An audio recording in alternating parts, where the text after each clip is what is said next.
everyone, myself MT Hasangir Khan and you are watching MHK Full Concept. मैं मोहम्मद हसनगीर खान और आप देख रहे हैं MHK Full Concept. जहाँ तक कि आज हम लोग टॉक करेंगे स्पोकन इंग्लिश से रिलेटेड. स्पोकन इंग्लिश आज के टाइम पे बहुत ही इम्पोर्टेंट है, चाहे वो किसी भी सेक्टर में हो. हम अगर हमारा कम्युनिकेशन स्किल अच्छा है तो हमारी पूछ हर सेक्टर में होती है. इसीलिए सारी नॉलेज होने के साथ साथ हमारा कम्युनिकेशन स्किल्स स्ट्रॉन्ग होना बहुत ही इम्पोर्टेंट है.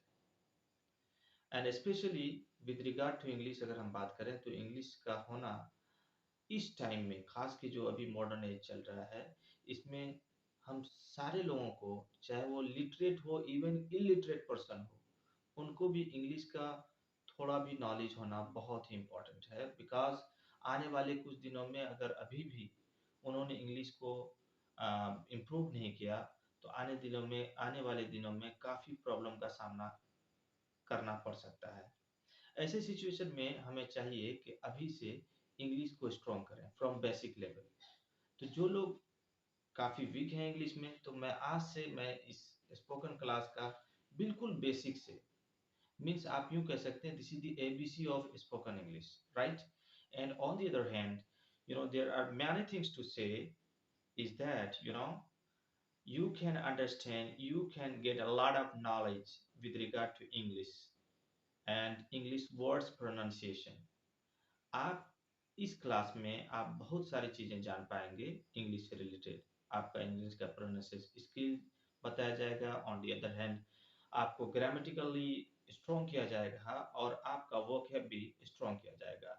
याद रखिए कि वोकैब उनको कहते हैं जो वोकैबुलरी के शॉर्ट फॉर्म में वोकैब कहते हैं. तो इस पे हम लोग साइमल्टेनियसली, मीन्स साथ साथ हम लोग सारी चीज़ों को लेते हुए चलेंगे. और मैं आपसे एक रिक्वेस्ट करूंगा कि जो भी हमारे इस वीडियो को देख रहे हैं, वो जो भी मैं बता रहा हूँ उनको अपने डेली लाइफ में ज़रूर प्रैक्टिस करें. क्योंकि practice makes a man perfect. जब तक आप प्रैक्टिस नहीं करेंगे तो it's quite impossible to understand and it's quite impossible to just speak in English और एनी अदर लैंग्वेज.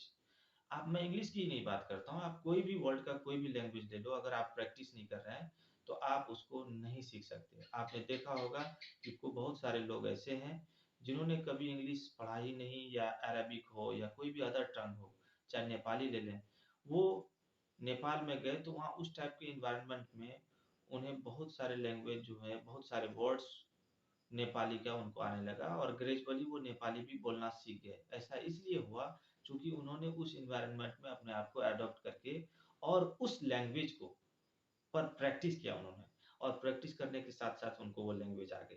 तो इस वैसा ही इंग्लिश पे भी बनता है, और इंग्लिश में जो भी आपको बताया जाए आप उनको मल्टीपल टाइम प्रैक्टिस करें. और साथ ही साथ प्रैक्टिस करने के साथ साथ आपके अंदर में क्रिएटिविटी होनी चाहिए. आप न्यू न्यू सेंटेंस जनरेट करें. जो आप माइंड में थिंकिंग कर रहे हैं, वो माइंड में थिंकिंग करने के साथ साथ आपको उसको यूज करना है, आपको अपने टंग पे लाना. यानी माइंड में थिंक कर लिए, वो मैं तो जानता ही हूँ, तो जानने से कुछ नहीं मतलब है इसमें. आप, हो सकता है आपके पास इंग्लिश का बहुत सारा नॉलेज होगा, बट आपको स्पीकिंग करने में प्रॉब्लम आ रही होगी. ऐसा इसलिए हो रहा है क्योंकि आपने स्पीकिंग का प्रैक्टिस नहीं किया है. साथ ही साथ आपको दो चीज़ों पर, एक और चीज़ों पर आपको खास ध्यान देना है, वो है लिसनिंग स्किल. बहुत सारे लोग हैं जिनको इंग्लिश अच्छा स्पीकिंग करने आ गया है, उनकी प्रैक्टिस भी अच्छी हो गई है, लेकिन जब कोई सामने वाले इंग्लिश फास्ट में टॉक करते हैं तो उनको समझने में प्रॉब्लम होती है. क्यों? और वो sorry sorry sorry multiple time कहते रहते हैं. तो ये सॉरी सॉरी करने से काम नहीं चलेगा. आपको लिसनिंग का भी प्रैक्टिस मोस्ट इम्पोर्टेंट है, आपको इसे भी करना चाहिए. चलिए हम लोग स्टार्ट करते हैं आज बिल्कुल बेसिक से. आज हमारा जो टॉपिक होगा वो होगा use of is, am, are. यानी इज, एम, आर का यूज, उसका प्रयोग, उसका इस्तेमाल हम कैसे करें, उस पर आज हम लोग बात करेंगे बिल्कुल बेसिक लेवल पे. चलिए, उस सबसे पहले तो हमें कुछ वोकेब ले लेते हैं जो कि बिल्कुल कॉमन है. इसके बगैर हम जान नहीं सकते. बिल्कुल इंग्लिश का ये, you can say ABC, very elementary knowledge है ये. आई मीन्स होता है मैं. आई मीन्स मैं. जब हम ये सेंटेंस में यूज करते हैं कि मैं घर जाता हूँ या मैं एक विद्यार्थी हूँ, मैं एक डॉक्टर हूँ, तो मैं के लिए आई का यूज होता है। ऑन दी अदर हैंड अगर हम मेरा की बात करें तो मेरा का जो इंग्लिश वर्ड होता है वो माई। जैसे मेरी कार, माई कार, मेरी किताब, माई बुक, मेरा कलम, माई पेन, मेरा नोटबुक, माई नोटबुक, मेरी पेंसिल, माई पेंसिल।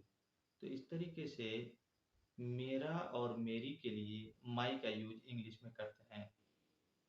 आगे हम लोग बात करते हैं तुम के लिए इंग्लिश में यू का यूज करते हैं, या आप के लिए यू का यूज करते हैं। आप हो या तुम हो तो उसके लिए हम यू कहते हैं इंग्लिश में। फॉर एग्जाम्पल, आप एक अच्छे आदमी हो, you are a good man. आप एक अच्छे आदमी हो, you are a good man, you are a good man. तुम एक अच्छा स्टूडेंट हो, you are a good student, you are a good student. तो पता ये चला कि तुम या आप के लिए इंग्लिश में यू आता है। आगे हम लोग बात करते हैं तुम्हारा या आपका। हिंदी में जो हम लोग बोलते हैं तुम्हारी किताब, तुम्हारी बाइक, तो तुम्हारा या आपका, इसके लिए इंग्लिश में योर होता है। योर मीन्स तुम्हारा, तुम्हारी किताब, योर बुक, तुम्हारा कलम, योर पेन, तुम्हारी कार, योर कार, तुम्हारा बैग, योर बैग, तुम्हारा धान, योर पैडी, तुम्हारा गेहूं, योर व्हीट। तो इस तरीके से तुम्हारा, आपके, अब आपके पिता, योर फादर, आपके भाई, योर ब्रदर। तो इस तरीके से हम इंग्लिश में जब भी हमें बात करनी हो तो आपका या तुम्हारा के लिए इंग्लिश में योर का यूज करते हैं। चलिए आगे हम लोग बात करते हैं हम लोग। हम लोग घर जाते हैं, हम लोग पढ़ते हैं, हम लोग अच्छे हैं। तो हम लोग के लिए इंग्लिश में क्या यूज होता है? तो हम लोग के लिए इंग्लिश में हमेशा वी का यूज होता है। फॉर एग्जाम्पल, हम लोग लेबरर हैं, we are labourers, we are labourers, we are labourers. हम लोग अच्छे हैं, वी आर गुड। हम लोग अच्छे हैं, वी आर गुड। हम लोग अच्छे हैं, वी आर गुड।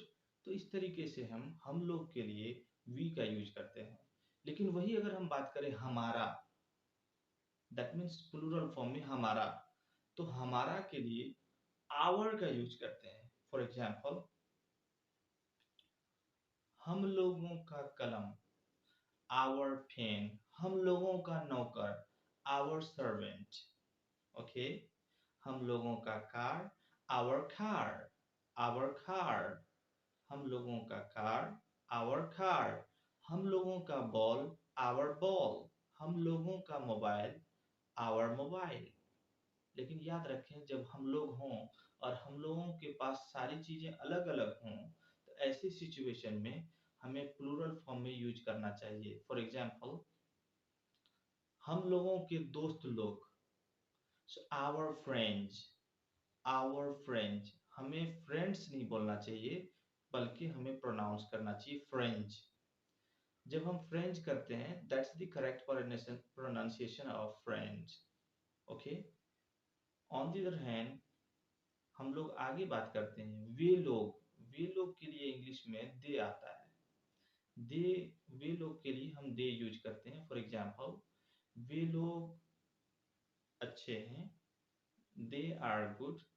वे लोग किसान हैं, they are farmers, they are farmers, they are farmers. Understand? उन लोगों का, दे, दे के लिए अब उन लोगों का, तो वहां हो जाएगा देयर। उन लोगों की किताब, देयर बुक्स। उन लोगों की बाइक, देयर बाइक्स। उन लोगों का कलम, देयर पेन्स। तो इस तरीके से हम यूज करते हैं। चलिए आगे हम लोग बात करते हैं ही। ही मीन्स वह। तो ही का यूज हमेशा मेल के लिए होता है, मीन्स पुरुष के लिए होता है, मीन्स मर्द के लिए होता है। फॉर एग्जाम्पल, वह एक अच्छा आदमी है। तो यहाँ मर्द के बारे में बात हो रही है, मीन्स पुरुष के बारे में बात हो रही है। तो जब पुरुष के लिए बात हो तो ऐसे सिचुएशन में वह के लिए हम ही का यूज करते हैं। फॉर एग्जाम्पल, वह एक डॉक्टर है। वह एक डॉक्टर है यानी कि डॉक्टर के बारे में, ऐसे डॉक्टर की बात हो रही है जो मेल है। तो ऐसे सिचुएशन में he is a doctor. He is a doctor. He is a doctor. Understand? And on the other hand, अगर वह आप कह रहे हो लेकिन किसी फीमेल के लिए हो, किसी फीमेल जेंडर के लिए हो, किसी स्त्री के लिए हो, किसी औरत के लिए हो, तो ऐसे सिचुएशन में हम वह के लिए शी का यूज करते हैं। फॉर एग्जाम्पल, वह एक लड़की है, she is a girl. She is a girl. She is a girl. She is a girl. साथ साथ आप अपने प्रोनाउंसिएशन को भी करेक्ट करते चलें, क्योंकि जितना अच्छा आप अभी आप बिगनी से प्रोनाउंसिएशन पे केयर करेंगे, तो जब आपका पीक पर चला जाएगा प्रिपरेशन, तो आपकी प्रोनाउंसिएशन स्किल भी बहुत ही स्ट्रांग हो जाएगी। मेक श्योर कि आप प्रोनाउंसिएशन स्किल पे आप ध्यान दे रहे हों और उसको मल्टीपल टाइम प्रैक्टिस कर रहे हैं। चलिए आगे हम लोग बात करते हैं उसका। अगर मर्द है, पुरुष है या मेल है, तो उसका के लिए हिज का यूज करेंगे। फॉर एग्जाम्पल, उसका कलम, हिज पेन। उसका दांत, हिज टीथ। उसका घात, हिज हैंड। उसका बाल, हिज हेयर। लेकिन वही लेडी के लिए बात हो, फीमेल जेंडर के लिए बात हो, स्त्री के लिए बात हो, औरत के लिए बात हो, उसकी उसका आंख, हर आइज। तो पता ये चला कि फीमेल के लिए हर का यूज होता है। उसका हाथ, हर हैंड। उसका पांव, हर लेग। उसकी उंगली, हर finger. Understand? On the other hand, हम बात करते हैं यह। यह के लिए हम दिस का यूज करते हैं। यह एक कलम है। This is a pen. This is a pen. यह एक गाड़ी है। This is a vehicle. This is a vehicle. This is a vehicle. यह एक गाड़ी है। अंडरस्टैंड? और यह के लिए हम इट का भी यूज करते हैं, लेकिन दोनों में डिफरेंस हम नेक्स्ट वीडियो में हम लोग उसमें टॉक करेंगे। लेकिन आप ये जान जाएं कि यह के लिए इट का भी यूज होता है और दिस का भी यूज होता है। अंडरस्टैंड?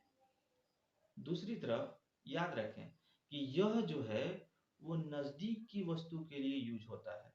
फॉर एग्जाम्पल, यह एक कलम है। यह एक कलम है। दैट मीन्स ये जो कलम है ये बिल्कुल नजदीक है आपके, बिल्कुल नियर है। तो ऐसी सिचुएशन में हम दिस का यूज करते हैं या इट का यूज करते हैं। लेकिन कोई चीजें दूर हो आपसे या किसी चीज से, तो वहां हम दैट का यूज करते हैं, जिसको हिंदी में वह कहते हैं। और हिंदी में भी अगर आप इसका कंसेप्ट लें, तो वह का मीनिंग हुआ कि वो दूर है, कुछ कुछ डिस्टेंस मेंटेन कर रहा है। That's away from you. वो दूर है। तो ऐसे दूरी को मेंटेन करने के लिए वहां हिंदी में वह कहते हैं और इंग्लिश में दैट कहते हैं। आई होप कि आपको समझ में आ रहा होगा। एंड आगे हम लोग बात करते हैं दीज। दीज मीन्स ये सब। ये सब का मतलब ये हुआ कि ये वस्तुएं नजदीक में तो हैं, लेकिन बहुत सारे हैं, मीन्स प्लूरल है। ये सब गाय हैं, यानी कि गाय बिल्कुल नजदीक है और ये सब गाय हैं। ये सब गाय हैं मीन्स दीज आर, क्योंकि गाय एक तो नहीं है, बहुत सारी गाय हैं। तो वहां बोलेंगे these are cows। These are cows। These are cows। Understand? ये सब किताबें हैं These are books. These are books. Understand? अगर कोई चीजें वो दूर हों लेकिन बहुत सारी चीजें हों तो वहां दोज का यूज करते हैं। फॉर एग्जाम्पल, वे सब गाड़ियां हैं। Those are vehicles. Those are vehicles. Those are vehicles. वे सब गाड़ियां हैं। अंडरस्टैंड? आई होप कि आपको बहुत ही अच्छे से समझ में आ रहा होगा। बिगिनिंग में जो स्पीकर होते हैं उनके पास हेजिटेशन होता है, लोगों के सामने बोलने में परेशानी होती है, हेजिटेट करते हैं वो। तो उस हेजिटेशन को रिमूव कैसे करें? तो हेजिटेशन को रिमूव करने के लिए सबसे बेस्ट तरीका ये है कि आप मिरर के सामने में बोलें, मीन्स आईना ले लें और उसके सामने में बोलें। कोई भी सेंटेंस बोलें, चाहे वो रॉन्ग हो, राइट हो, नो प्रॉब्लम। आपको बिगिनिंग में नहीं हो रहा है, आप रॉन्ग ही इंग्लिश सेंटेंस बोलें, बट बोले जरूर। स्पीकिंग जब आपकी होगी, चाहे करेक्ट हो या रॉन्ग हो, डजंट मैटर, अभी आप रॉन्ग ही बोलिए। क्योंकि थॉर्नडाइक का आपने जाना होगा कि थॉर्नडाइक का मानना था कि ट्रायल एंड एरर मेथड से लोग सीखते हैं। आप जितनी गलती करेंगे उस गलती कर करके आप सीखेंगे। अंडरस्टैंड? तो ट्रायल एंड एरर मेथड को अपनाइए इंग्लिश स्पोकन के लिए, और वन टाइम में ही आप बिल्कुल करेक्ट इंग्लिश बोलने की कोशिश मत कीजिए। मैं तो कहूँगा कि आप मल्टीपल टाइम पहले मिस्टेक कीजिए। जब आप मिस्टेक करेंगे तो ग्रेजुअली उसको करेक्ट करने के लिए आपको बहुत सारे रिसोर्सेज अवेलेबल हैं जो कि मैं प्रोवाइड करवाऊंगा। इनको आप फॉलो करते हुए आप अपने इंग्लिश को, आप अपने स्पोकन को स्ट्रॉन्ग कर सकते हैं। और भी कुछ बेसिक चीजें हैं जो कि हमें जानना चाहिए। जैसे फॉर एग्जाम्पल आप यूं जान सकते हैं कि इंग्लिश में इज, एम, आर, ये तीन चीजें जरूरी हैं। और बेसिक लेवल में हमें इज, एम, आर का यूज आना चाहिए कि इज कहाँ यूज होता है और आर कहाँ यूज होता है। देखते हैं। इज मीन्स होता है, आर मीन्स होता है या हो, और एम मीन्स होता है हूं। यह एक किताब है, तो है आ गया, तो है के लिए इज आएगा। अंडरस्टैंड? तुम एक लड़का हो, हो मीन्स आर, तो आर के लिए हम हो करेंगे, दैट मीन्स हो के लिए आर का यूज करेंगे। अंडरस्टैंड? आपको इसका पूरा अभी डीप में नहीं जाना, आपको यूज समझना है कि हो के लिए हमें आर यूज करना है के लिए आर यूज करना है, और हूं, मैं एक लड़का हूं, उसके लिए एम यूज करना है। आई एम अ बॉय, मैं एक लड़का हूं। अंडरस्टैंड? अब सवाल ये उठता है कि सेंटेंस हम कैसे बनावें, सेंटेंस स्ट्रक्चर इसका क्या होगा? तो याद रखें, सेंटेंस स्ट्रक्चर के लिए सेंटेंस में तीन चीजों का जानना बहुत ही जरूरी है। Three things are very important to just form a sentence. Number first, subject, verb and object. तीन चीजों का जानना बहुत जरूरी है। नंबर पहला subject, number second verb and number third object. Understand? सबसे पहले आपको यूं जानना चाहिए कि वर्ब उसको कहते हैं इंग्लिश में जो आपको ये बताए कि काम हो। किसी भी काम को इंग्लिश में वर्ब कहते हैं। फॉर एग्जाम्पल, आप बैठते हैं तो बैठना भी काम है, इसको वर्ब कहते हैं इंग्लिश में। आप हंसते हैं, हंसना भी एक काम है, उसको इंग्लिश में वर्ब कहते हैं। या उसको दूसरे लैंग्वेज में, दूसरे अंदाज में आप यूं समझ सकते हैं, जितना भी एक्शन वर्ड है, जैसे आप बैठे हुए तो बैठना भी एक एक्शन है, तो एक्शन को वर्ब कहेंगे। अंडरस्टैंड? एंड आप खेलते हैं तो खेलना भी वर्ब है, इसको एक्शन कहेंगे। खाते हैं, खाना भी एक एक्शन है, इसको वर्ब कहेंगे। अंडरस्टैंड? खाना को वर्ब कहेंगे। ओके। पीना, पीना भी एक एक्शन है, इसको वर्ब कहेंगे। सोना, सोना भी एक एक्शन है, इसको वर्ब कहेंगे। बोलना, बोलना भी एक एक्शन है, इसको वर्ब कहेंगे। तो ये सब सारे तो वर्ब हैं ही, साथ ही साथ इज, एम, आर भी वर्ब कहलाता है इंग्लिश में। इसको हेल्पिंग वर्ब कहते हैं। जब हम वर्ब वाला सेक्शन टीचिंग करेंगे तो उसमें मैं इसको डीप नॉलेज आपको दूंगा, लेकिन आप बिल्कुल बेसिक लेवल पर इतना जाने कि इज, एम, आर भी वर्ब होता है। अंडरस्टैंड? चलिए हम लोग बात करते हैं उसके बाद सब्जेक्ट की। तो सेंटेंस में आप बिल्कुल इजी लैंग्वेज में ये समझिए कि सेंटेंस में जब कोई वर्ब हो रहा हो, मीन्स कोई एक्शन हो रहा हो, तो एक्शन के करने वाला तो कोई होगा ना। तो जो उस सेंटेंस में जो एक्शन के करने वाले होते हैं उसे सब्जेक्ट कहा जाता है। फॉर एग्जाम्पल, तुम आम खाते हो, तो खाते हो हुआ वर्ब, चूंकि खा रहे हैं तो एक्शन हो रहा है, वर्ब हुआ। खाते हो, कौन खाते हो, तो तुम खाते हो, चूंकि खाने का काम वहां कौन कर रहा है, तुम। तो तुम को हम सब्जेक्ट कहते हैं, तुम को हम सब्जेक्ट कहते हैं। साथ ही साथ अब खाते हैं, तुम आम खाते हो, क्या खाते हो, तो जिस चीज को खा रहे हो उसको हम ऑब्जेक्ट कहते हैं। अंडरस्टैंड। तो याद रखना है, काम अगर आप कर रहे हैं तो जौन सा काम कर रहे हैं उसको हम ऑब्जेक्ट कहेंगे। आप बिल्कुल आसान लैंग्वेज में इसके कई सारे डिफिनेशन होते हैं, बट आप इसको इजी वे में समझने की कोशिश कीजिए बिगिनिंग में। अंडरस्टैंड। तो चलिए हम बात करते हैं, यह एक किताब है, यह एक किताब है। तो इंग्लिश में जब आप सेंटेंस फॉर्म करते हैं तो सबसे फर्स्ट में आपको सब्जेक्ट यूज करना होता है, उसके बाद वर्ब, और लास्ट में ऑब्जेक्ट यूज करना पड़ता है। और भी कुछ भी है तो अदर वर्ड सबसे लास्ट में जाएगा। अंडरस्टैंड। इसका आपको सीक्वेंस याद रखना है, इस फर्स्ट में क्या आएगा, उसके बाद क्या आएगा, उसके बाद क्या आएगा। तो फर्स्ट में आपको सब्जेक्ट यूज करना है, सेकेंड में वर्ब यूज करना है, और थर्ड में ऑब्जेक्ट यूज करना है, और लास्ट में जो भी अदर वर्ड्स हैं उनको यूज करना है। अंडरस्टैंड। अब ये देखिए कि यह एक किताब है, बिल्कुल छोटा सा सेंटेंस है, कुछ तो है नहीं। यह एक किताब है, तो अब बताइए है, क्योंकि यह हो गया, किताब हो गया, फिर है। तो मैंने कहा था है को इंग्लिश में इज कहते हैं, तो इज भी वर्ब होता है। तो है तो कौन है, यह है। तो यह को सब्जेक्ट कहेंगे, और है वर्ब हो गया, और यह है क्या है, किताब, किताब एक ऑब्जेक्ट हो गया। अंडरस्टैंड। तो अब हमें क्या पता चल गया कि यह एक किताब है, तो यह है हो गया वर्ब, सब्जेक्ट हो गया यह, और एक किताब वो ऑब्जेक्ट हो गया। अंडरस्टैंड। तो इंग्लिश में जो फर्स्ट में मैंने बताया कि इंग्लिश में पहले आपको सब्जेक्ट यूज करना है, यह को इंग्लिश में बोलेंगे दिस, उसके बाद वर्ब यूज करना है, तो दिस वहां लगा हुआ है वर्ब है को इंग्लिश में क्या बोलेंगे, इज, दिस इज। उसके बाद ऑब्जेक्ट लगाएंगे, तो ऑब्जेक्ट कौन है, एक किताब, एक किताब को इंग्लिश में क्या बोलते हैं, अ बुक। तो पता ये चला कि अब ये finally this is a book, this is a book. Understand. तो ये हमें इस तरीके से बेसिक में हमें इंग्लिश का सेंटेंस बनाना होता है। अब देखिए एम का यूज देखता हूँ। एम जो है उसका मीनिंग होता है हूँ, तो एम का यूज हमेशा आई के साथ होता है। फॉर एग्जाम्पल देखिए, मैं एक डॉक्टर हूँ, मैं एक डॉक्टर हूँ, तो हूँ वर्ब हो गया, कौन हूँ, मैं, सब्जेक्ट हो गया, क्या हूँ, डॉक्टर, एक डॉक्टर ऑब्जेक्ट हुआ। अंडरस्टैंड।